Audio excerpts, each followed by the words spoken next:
Another day in our insane hurricane season, and we start out at 9 a.m. PST, November 12th, with once again with Tropical Storm Ada, which made landfall last night and now is about ready to move offshore, um, uh, offshore uh, of Georgia, which is about right here.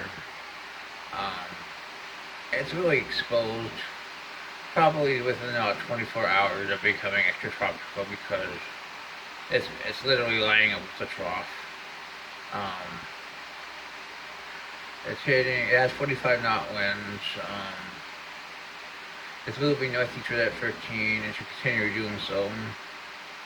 And that's what we have for this storm. It's about history. That's the track should parallel the coast, in line with the Mongols. Yeah, that's what we have on the storm. Now we gotta look at Theta, which frankly is pretty well actually tropical too.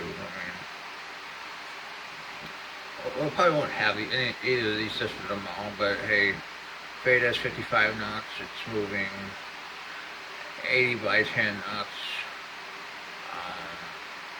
It should continue to do so within the easterlies and should maintain intensity for the next 24 to 36 hours before we take a look at it. Clearly, it's attached to a front, as you can see, but it still has some structure in the middle, so they're keeping it a tropical cyclone.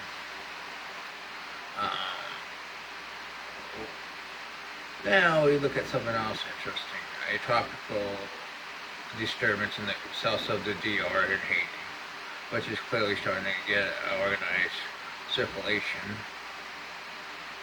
The NHC says it has 80% during the next 40 hours and 90% during the next 5 days. It's becoming clearly better organized.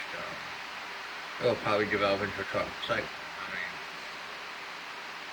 Sadly, and it's definitely further north than Ada was, so it very well could miss Central America and head towards the Yucatan, based on the model data that we have been seeing. So we're going to keep looking at tropical cyclones. That's pretty damn obvious. Look at the models. A lot of them do take it to Central America. Damn. Hundreds of people did. But it could get in the Gulf of Honduras too. So, but we'll see. A lot of them will make it a hurricane in 45 days. Maybe in a Cat 2. Wow. Let's take a look at, I'm going to look at cell image or our system. Clearly I don't see forming. Let's take up the GFS to Charles Z. Let's go 24 hours. Here it is. You got a ridge to the north. You go 48 hours. Then 72 hours. You got a strengthening system 72 hours south of Jamaica. That's 3 more fucking days of this. 4 days. You got a pretty good trough of the East Coast. It's hard to believe there's enough ridge to the north.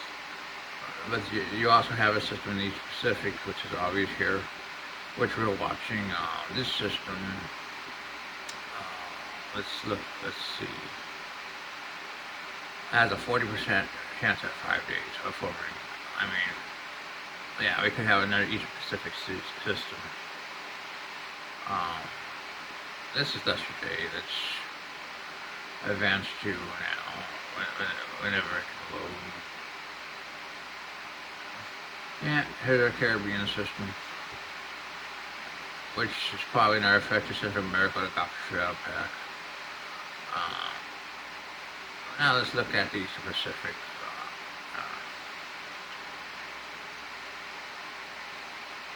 Really, there's not much right now to look at, but that 40% is probably going to form from something in here, in my opinion.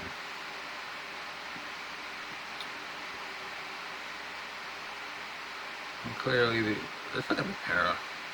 Um, this is those you could also see the system in the East Pacific and our Caribbean system.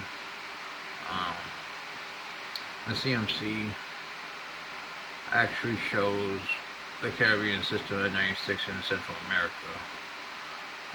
Let's go to 120. Yep.